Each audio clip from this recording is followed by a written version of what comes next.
Ingeniero Germán Matos, buenas noches, bienvenido. Muchas gracias, muy buenas noches, José Luis. Básicamente queremos agradecer la invitación para hacer un pequeño análisis de lo que ha pasado en la economía el anterior año y lo que va a pasar este próximo año. En realidad, el primer semestre del 2022, la economía boliviana se benefició de un contexto externo fabuloso debido a la guerra entre Ucrania y Rusia. Los precios del gas natural, los minerales y los alimentos se dispararon significativamente y esto se tradujo en exportaciones récord y superávit comercial para el país.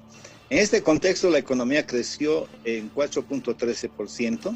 También contribuyó al mejor desempeño económico el impulso a la demanda interna. En los primeros 6 meses del año, el nivel de precios llegó a 1.58%, y con estos resultados el gobierno acuñó la frase propagandística que teníamos la inflación más baja del continente y el mundo. A nivel del empleo también se recuperó y registramos una tasa de cesantía baja de 4.2%. Aquí hay que aclarar que buena parte de esta recuperación económica se da en el sector informal, donde los trabajos no son de muy buena calidad. El Producto Interno Bruto se desacelera, especialmente en el segundo semestre, debido al deterioro en el sector externo de la economía. En efecto, en el segundo semestre del año, los precios internacionales de las materias primas registran una tendencia a la baja. En el mercado internacional de hidrocarburos, Estados Unidos interviene vendiendo sus reservas estratégicas de oro negro y buscó que sus aliados también oferten más petróleo y gas. Un hecho concreto que refleja el deterioro del sector externo en el segundo semestre del 2022, sin duda alguna, fue la balanza comercial energética. Se torna negativa, las importaciones de diésel y gasolina superan a las exportaciones de gas, y a partir de abril se va agudizando esto en el segundo semestre. El déficit que se registraba fue en torno a los $1.000 millones, hecho que refleja el declive estructural del sector gas de Bolivia por falta de producción debido a que no se hizo las inversiones adecuadas para impulsar la exploración de nuevos campos. Indudablemente eso ha traído de que hoy tengamos este déficit entre la exportación de gas que hacemos y la compra de hidrocarburos que realizamos. Además, también a eso se suma el paro de 36 días de Santa Cruz en el segundo semestre, que afectó al crecimiento económico. Todas estas acciones políticas, según estimativas del gobierno, habrían producido la pérdida económica de alrededor, como decíamos, de $1.000 millones entre el 2 y el 2.5% del Producto Interno Bruto de Bolivia, como una nación que se enorgullecía de básicamente de sus logros a través del régimen masista, de que éramos un país centro energético de Sudamérica, ¿no? Lamentablemente también los gastos corrientes crecieron de forma constante durante el régimen del MAS. Desde el 2010 pasaron a 59.971 millones de bolivianos.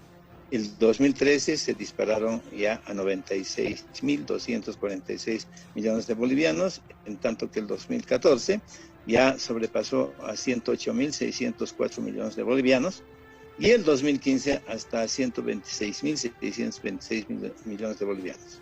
Esto indudablemente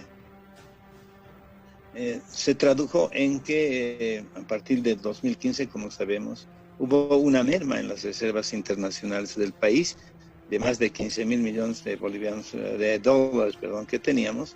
El 2015 hemos ido rebajando hasta tener unas reservas internacionales que están rondando los 3.000 millones de dólares, pero muchas de esas reservas no están, en divisas extranjeras, sino en oro físico. También a esto se suma de que constantemente durante este gobierno el déficit fiscal se ha estado financiando con deuda externa, y que se recurre a los préstamos para financiar mayores gastos de la burocracia del gobierno actual. El déficit público global sigue muy elevado, superior al 8% del Producto Interno Bruto. Las reservas internacionales del Banco Central de Bolivia siguen en caída y se ha llegado a la increíble cifra de, como decíamos, de alrededor de 3.000 millones de dólares. A noviembre era 3.800 millones de dólares del 2022.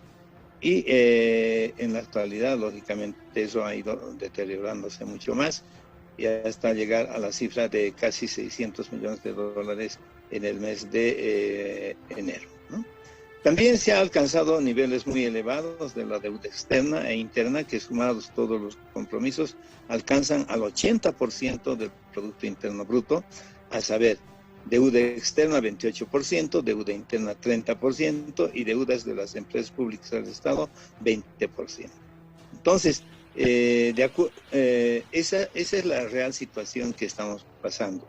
Es más, de acuerdo a una última publicación de la Fundación Jubileo, se ha hecho un análisis del presupuesto actual y indudablemente el presupuesto general de la Nación de este año ya involucra un presupuesto de gastos corrientes que es el más alto desde el 2005, cuando apenas llegaban a 22.119 millones de bolivianos.